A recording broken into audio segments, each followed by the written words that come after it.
President-elect Donald Trump's new GOP-backed funding plan has been rejected by the US House of Representatives. The plan to fund federal operations and suspend the debt ceiling was to avoid a government shutdown this weekend. The bill failed 174 to 235 as Democrats refused the quick plan put together by Republican leaders.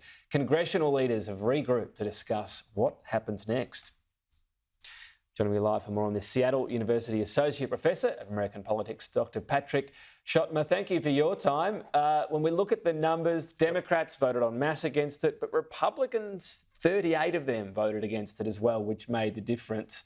Why were they opposed to what was a Trump-backed bill in the end?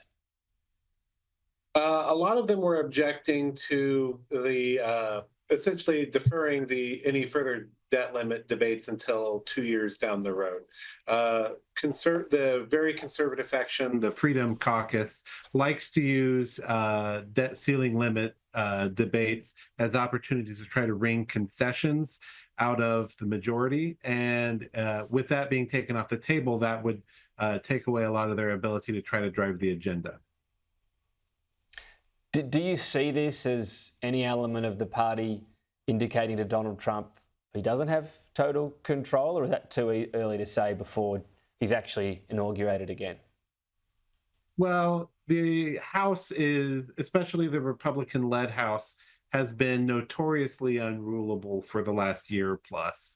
And so anything that President Trump wants to do, he's going to have to, in the House in particular, he's going to have to walk a very careful line. The Republicans, while they managed to narrowly retain control of the House, wound up losing seats, and his pulling members out of the House even further weakens Republican control of the House.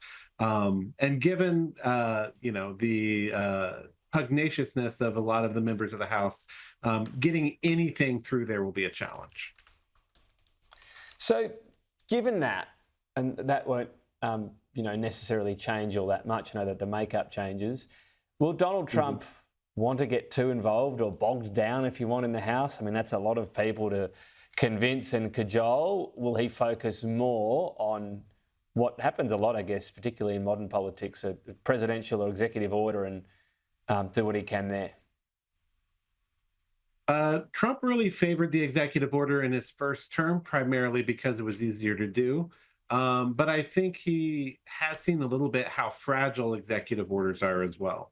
One reason presidents generally try to avoid them is that they're pretty easy to undo as soon as you leave office.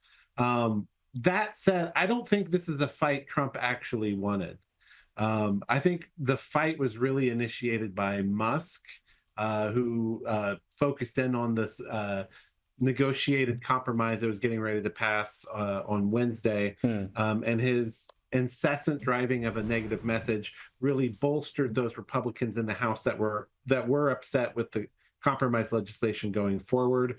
And by the time momentum was building in the House to kill it, Trump jumped in to basically claim credit or take leadership over the direction that the negotiations were going. So is this the first hint of Elon Musk's power? Is it more real already? We had an indication of it. He's been hanging out at Mar-a-Lago. You call him the first bro if you want, but is this an indication that he's going to try to use it, whatever power he has, as much as possible? I think so. I think Musk has shown a tendency towards wanting to push an aggressive hand whenever he has one dealt to him. I think, he's sort of taking on a minister without portfolio sort of role here, in his, commission, his budget cutting commission. And so I think he's going to use it to try to insert himself in a lot of fights. What's the precedent for that? Can you think of a similar figure in US politics like that? I mean, I guess billionaire is an important one to mention, or the equivalent however many years ago, and someone with a role, but fairly loosely defined, that could have a huge impact on the presidency. Well, I think we could just go back to the first Trump administration when he brought in Ivanka and Jared into his cabinet, they tended to have a fairly loosely defined set of roles. They would pop up in a lot of different conversations and would often take on issues that were of personal interest to them. Jared Kushner, for example, taking a leading role in negotiating the Trump administration's Middle East policy, for example. So I think this is sort of an established way he's shown he likes to operate in the White House.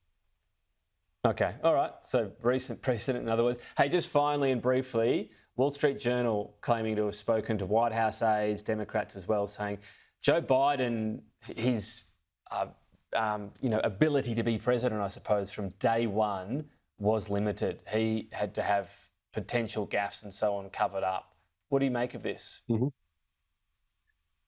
We saw similar stories, I think, during Reagan's second term in particular. And as we elect older people to the Oval Office, I think you're going to see this become a problem more and more frequently. President Trump himself often boasts of his tremendous health, but he does have a family history of cognitive illness. So it's something that we'll be needing to keep an eye on moving forward as well. Yeah, interesting thought as we've got, with these records being set for the age of President. Dr Patrick Schottmer, appreciate your time today. Thank you.